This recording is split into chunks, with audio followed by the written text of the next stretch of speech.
Puja, welcome to Vrinda classes. तो आज हम लोग बिहार शिक्षक भर्ती से रिलेटेड पर्यावरण अध्ययन का पार्ट 3 डिस्कस करेंगे। इससे पहले मैंने 2 वीडियो ऑलरेडी अपलोड कर दिया है, अगर आप लोगों ने ना देखा हो तो देख सकते हैं। इससे हम लोग एक क्विक रिवीजन के तौर पे ले सकते हैं। अगर आप लोगों ने पहले पढ़ा हुआ है तो नहीं पढ़ा है तो ये सारे क्वेश्चंस आप लोग के लिए ज़्यादा हेल्पफुल हैं। अगर चैनल पे फर्स्ट टाइम है तो चैनल को सब्सक्राइब कर लीजिएगा, बेल आइकन को प्रेस कर दीजिएगा, जिससे कि नेक्स्ट वीडियो की जो नोटिफिकेशन है वो आप सब तक इसलिए मिल सकें। तो चलिए बिना टाइम वेस्ट किए हुए वीडियो को स्टार्ट करते हैं। और अगर वीडियो अच्छी लगे तो लाइक शेयर सब्सक्राइब ज़रूर करिएगा। क्वेश्चन नंबर फर्स्ट है हमारा, विश्व ओजोन दिवस कब मनाया जाता है? तो विश्व ओजोन दिवस जो है वो 16 सितंबर को मनाया जाता है, क्योंकि 16 सितंबर 1987 को ही मॉन्ट्रियल प्रोटोकॉल हुआ था, जिसमें जो है ओजोन परत की सुरक्षा करना उसका मुख्य उद्देश्य था। तभी से जो है 16 सितंबर को ओजोन दिवस मनाया जाता है। ओजोन से रिलेटेड कुछ पॉइंट्स हमको याद रखना है। ओजोन जो है वो ऑक्सीजन का मॉलिक्यूल है, 3 मॉलिक्यूल मिलकर जो है वो ऑक्सीजन ओजोन बनाते हैं। और ओजोन परत के जो नुकसान हो रहा है ओजोन परत को, उसके लिए सबसे ज़्यादा इंपॉर्टेंट गैसें क्या क्या हैं? तो क्लोरोफ्लोरोकार्बन है, क्लोरीन है और नाइट्रस ऑक्साइड है। तो ये 3 मोस्ट इंपॉर्टेंट है। और अगर ऑप्शन में सिर्फ क्लोरोफ्लोरोकार्बन है और अदर गैसेस हैं तो आप सिर्फ क्लोरोफ्लोरोकार्बन को टिक करिएगा। और ओजोन जो होता है दिवस, जैसा कि हमने डिस्कस किया, 16 सितंबर को मनाया जाता है। और सबसे पहले एक क्वेश्चन पूछा जाता है कि अंटार्कटिका के ऊपर ओजोन छिद्र का पता किसने लगाया था? तो अंटार्कटिका के ऊपर सबसे बड़ा ओजोन छिद्र का पता जो है वो फोरमैन ने लगाया था। तो ये भी इम्पॉर्टेंट क्वेश्चन बनता है, फोरमैन ने लगाया था। तो ये क्वेश्चन, ये पॉइंट भी आप लोग को ध्यान में रखना है, कई बार एग्ज़ाम में पूछा जा चुका है।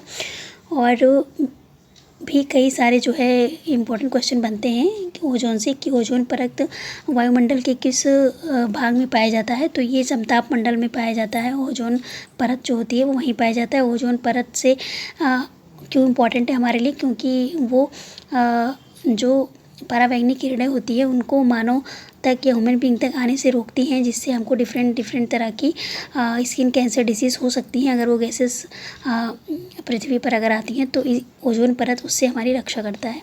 तो इसका आंसर हो जाएगा 16 सितंबर। नेक्स्ट क्वेश्चन डिस्कस करते हैं, विश्व वन जीव दिवस कब मनाया जाता है? तो ये आपको ध्यान रखना है, 3 मार्च को मनाया जाता है। पृथ्वी दिवस कब मनाया जाता है? 22 अप्रैल को। इम्पोर्टेंट है ये, इसको भी ध्यान रखिएगा। कोहरे की आड़ पाठ देखने में सहायक तरंग कौन सी होती है? तो ये अवरक्त विकिरण होती है, रेडिएशन होता है। नेक्स्ट डिस्कस करते हैं, एसिड रेन के लिए प्रमुख रूप से कौन जिम्मेदार है? तो एसिड रेन, जिसको हम लोग आम्ल वर्षा कहते हैं, इसके लिए प्रमुख जिम्मेदार कौन है? कारखाने इसके लिए प्रमुख जिम्मेदार हैं। और जो एसिड रेन होता है उसमें सर्वाधिक कौन सी गैस पाई जाती है? तो वो हमको ध्यान रखना है, सर्वाधिक सल्फर डाइऑक्साइड गैस पाई जाती है। और ये किसके कारण होता है? तो ये वायु प्रदूषण के कारण जो होता है वो अम्ल वर्षा होती है, वायु प्रदूषण। तो इस बात को भी हमको ध्यान रखना है। और वायु प्रदूषण के कारण होने वाली जो आम्ल वर्षा होती है उसमें सबसे ज़्यादा महत्वपूर्ण तत्व क्या होता है? तो उसमें सल्फ्यूरिक एसिड। सल्फ्यूरिक एसिड का फॉर्मूला बहुत बार पूछा जाता है, तो H2SO4। ठीक है, तो ये हमको ध्यान रखना है, ये सबसे महत्वपूर्ण तत्व होते हैं। नेक्स्ट क्वेश्चन डिस्कस कर लेते हैं। नेक्स्ट क्वेश्चन है हमारा, पार्थिनियम गाजर घास के परागकण से कौन सा रोग होता है? तो इससे जो होता है वो चर्म रोग होता है और दमा की बीमारी होती है। नेक्स्ट क्वेश्चन, लाइकेन किस पर्यावरणीय प्रदूषण के सूचक माने जाते हैं? तो वायु प्रदूषण के सूचक माने जाते हैं। चलिए, ये इससे पहले वाली वीडियो में मैंने डिस्कस किया था, इंपॉर्टेंट क्वेश्चन है ये। भोपाल गैस ट्रेजेडी किस गैस के रिसाव के कारण हुई थी? तो मिथिल आइसोसाइनाइड आपको याद रखना है। तो भोपाल गैस ट्रेजेडी जो है, त्रसादी जो है मिथिल आइसोसाइनाइड के गैस के रिसाव के कारण हुई थी। इटाई रोग किसके कारण होता है? तो आप बताइए। ये कैडमियम के कारण होता है। और भी कई सारे डिसीज़ हैं, जैसे कि आर्सेनिक के कारण कौन सा डिसीज़ होता है? तो आर्सेनिक के कारण जो होता है वो स्किन कैंसर होता है। स्किन कैंसर या कैंसर आप कह सकते हैं, स्किन कैंसर नहीं, कैंसर होता है। और लेड के कारण क्या होता है? लेड के कारण जो होता है वो टिश्यू में एकत्र होकर लेड जो होता है वो जहरीला प्रभाव डालता है। साइनाइड के कारण हमने बताया कि साइनाइड के कारण इटाई रोग होता है, जिसमें जैव क्रियाएँ जो होती हैं वो अफेक्टेड होती हैं। ये आपको ध्यान रखना है। चलिए नेक्स्ट क्वेश्चन डिस्कस कर लेते हैं।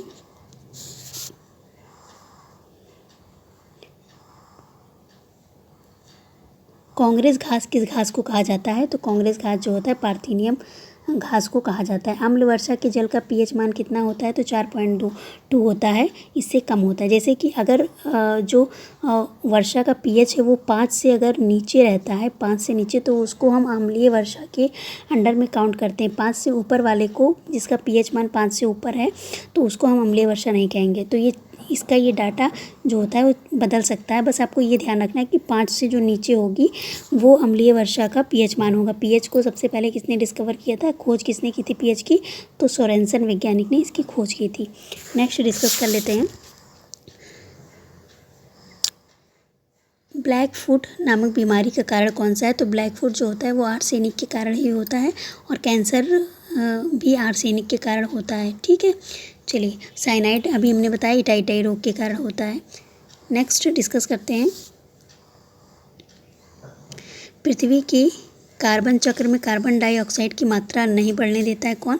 प्रकाश संश्लेषण नहीं बढ़ने देता है, क्योंकि ये जो होता है कार्बन डाइऑक्साइड और वाटर को एब्जॉर्व करके वो ग्लूकोज में कन्वर्ट कर लेता है। तो ये हमको ध्यान रखना। अच्छा, एक और क्वेश्चन बनता है कि वायु में जो डिफरेंट गैसेस होती हैं उनका क्या अमाउंट होता है? तो ये आपको ध्यान रखना है कि वायु में जो गैसेस होती हैं वो नाइट्रोजन कितना होता है फ्रेंड? 78% होता है। ऑक्सीजन कितना होता है? तो ऑक्सीजन 21% होता है।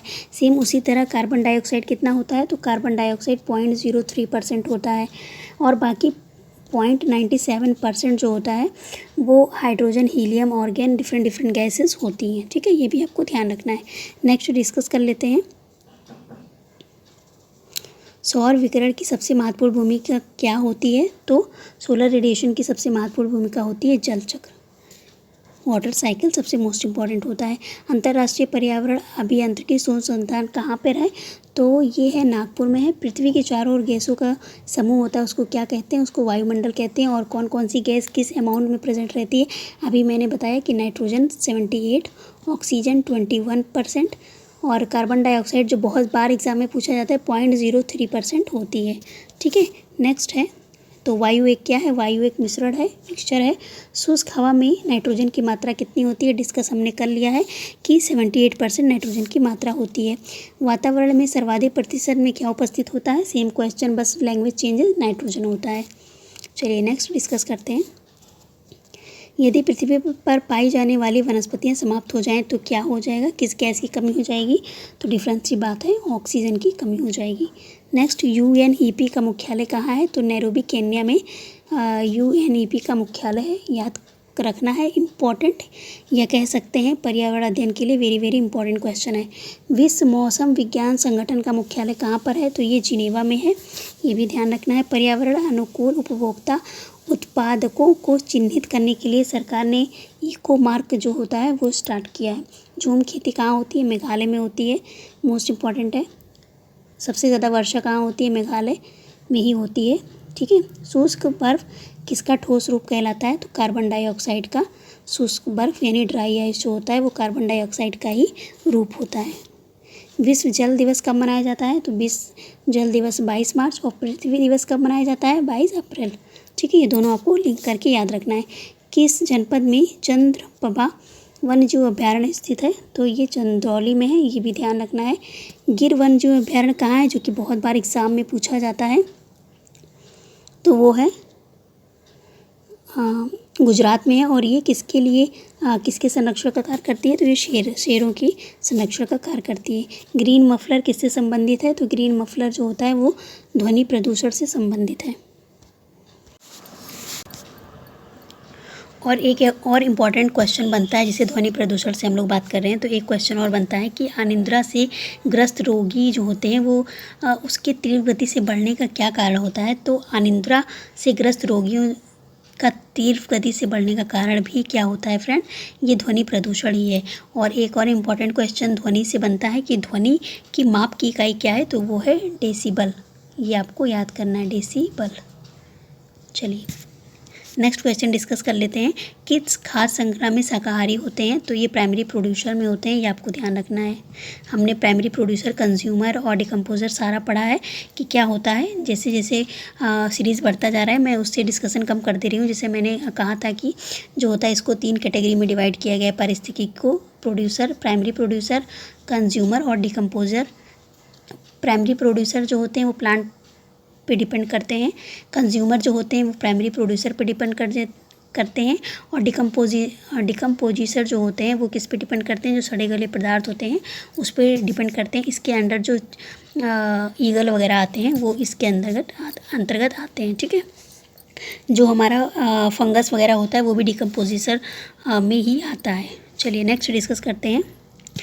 पारिस्थितिकी तंत्र के तत्वों को चक्रण को क्या कहते हैं, तो जैव भू रासायनिक चक्र कहते हैं।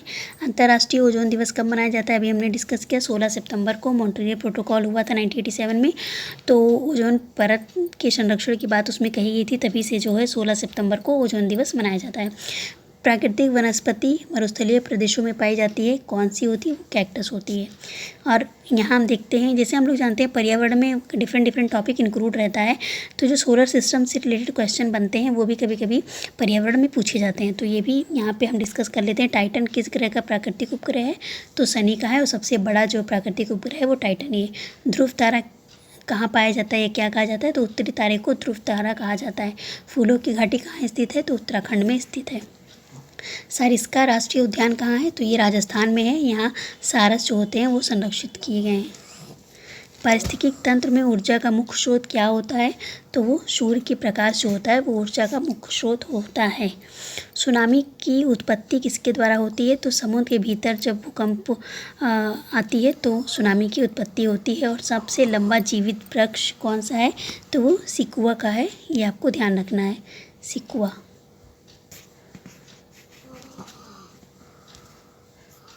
ठीक, तो ये रहे आज के 40 इम्पॉर्टेंट क्वेश्चन हैं जो कि पर्यावरण से संबंधित हैं, और ये पार्ट 3 है। इसी तरह मैं 1-2 पार्ट और लेके आऊँगी जिसमें आपका सारा कुछ नॉर्मली 75% पोर्शन कवर होगा, और इसी से रिलेटेड एग्ज़ाम में क्वेश्चन बनते हैं, बस उससे आसपास का जो कंटेंट है वो आपको कवर करते हुए चलना है और एक दूसरे से रिलेट करते हुए चलना है। जैसे मैंने अभी ओजोन परत के बारे में बताया, तो ओजोन परत से संबंधित जितने भी आसपास के क्वेश्चन थे वो मैंने आपसे डिस्कस किया। सेम इसी तरह आपको भी अपनी तैयारी करनी है। तो वीडियो अगर अच्छी लगी हो, डिस्कशन अच्छा लगा हो, तो लाइक शेयर करिएगा। मिलेंगे नेक्स्ट वीडियो में, तब तक के लिए bye bye, take care, thank you guys, thank you for watching win the classes.